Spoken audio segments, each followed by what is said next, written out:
Rajiv Dubey, from what I heard from the official right at the end, he says we'll have 4 or 5 such press conferences.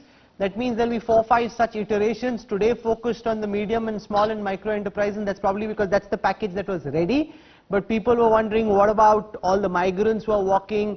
Are we going to have a relief package for urban workers? Will there be something for larger companies? So any answers, any thoughts about that?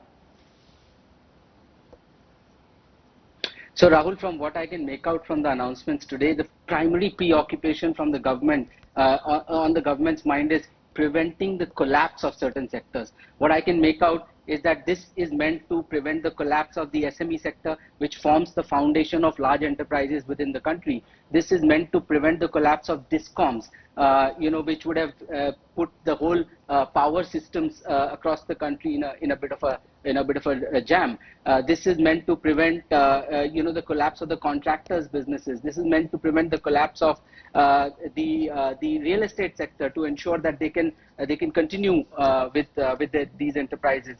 As far as the workers are concerned, I think MSMEs, despite the fact that they have got these credit guarantees and for standard MSMEs, for stressed MSMEs, for viable MSMEs, their biggest preoccupation right now was how do they pay the salaries of the employees, and they were expecting salaries to be paid by the government for the lockdown period, which hasn't happened. So that will be slightly disappointing for them. The definitions is an enabler. It's not something that is going to have an immediate or direct impact. But the tax proposals, all of these things are, it seems, the government was preoccupied with the concern that there is a probable collapse of MSME sector that is to be prevented, and I think all of these measures are meant right now to prevent that collapse. Rahul Srivastava, there were 2 routes that could have been followed. One is the route that we saw in the United States, where the government is transferring income support to the accounts, handing out income support to those who desperately need it. In India, the government seems to have followed the approach, let's try and save the company. If the company saves, they'll find a way of paying the employee. What's your big takeaway on the back of this press conference? Rahul, I agree with Rajiv. The idea is to take care of the current status of various sectors, biggest being the MSME. If the MSME right now need to start, if we have been speaking to several of them, is that they needed money to start. And banks wouldn't have touched them at this moment with additional funds, because either their loans are large in character, or they are stressed, or they are viable but do not have professional management. Remember, the main move in terms of 3 lakh crore rupees is an interesting, logical move. But the other distressed fund and fund of funds is a very interesting move, because fund of funds actually is a formula which was employed by the Oyo rooms. It is that by bringing in some professional management, you actually told the bank, conveyed to the bank, that you can actually carry forward a new movement. And that is where these solutions are very appropriate. If you look at it, the idea here seems to be the government does not seem to be doling too much of money out right now. I think more of it are guarantees, savings and others. It is not that the government has given out a dole or anything. I messaged one senior leader during the press conference, and his view is that right now there is a lot of flux as far as migrant laborers are concerned, though the fact is that that's one of the biggest crises right now, and migrant laborers need to be stopped in their tracks, because even this incentive to the MSME to restart will not fluctuate if the laborer is not there. So how the government wants to address the problem, maybe perhaps in the tomorrow or day after, the government may come out with some formula for that. What's coming tomorrow, Rahul Srivastava?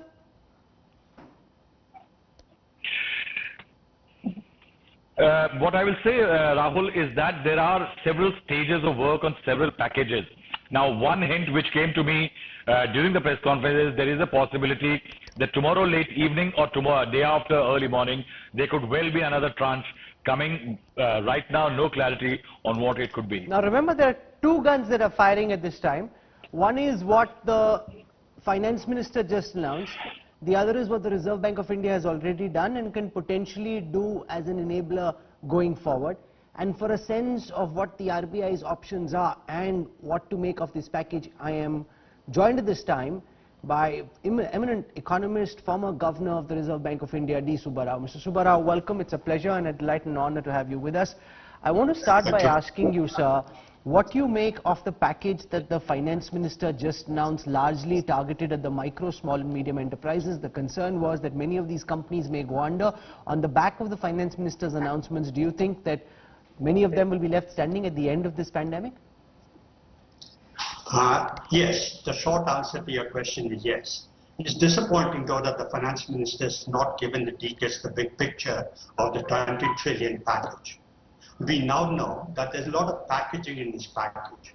But even if you strip away all the packaging, even if you take away all the non-expenditure items, I think there is still considerable stimulus in this, and today's is just one part of the big stimulus package. So I believe that this, together with all the reforms that are to follow over the next few days and which will be implemented over the next several months, I think will stimulate the economy and help us get into a V-shaped recovery. A V-shaped recovery was quite possible, quite probable. It will become even more probable now. I have a few questions for you, sir. One is, yes, the push now is for Atmanirbhar Bharat, which is kind of what Make in India always was. What's the difference, this thrust now towards self-reliance and the push for Make in India? In principle, they seem the same. How are you processing this? Well, I didn't think through it like you asked, but the self-reliant India does not necessarily mean putting up protectionist walls and producing behind that. We left that in 1991. I hope we will not bring it back.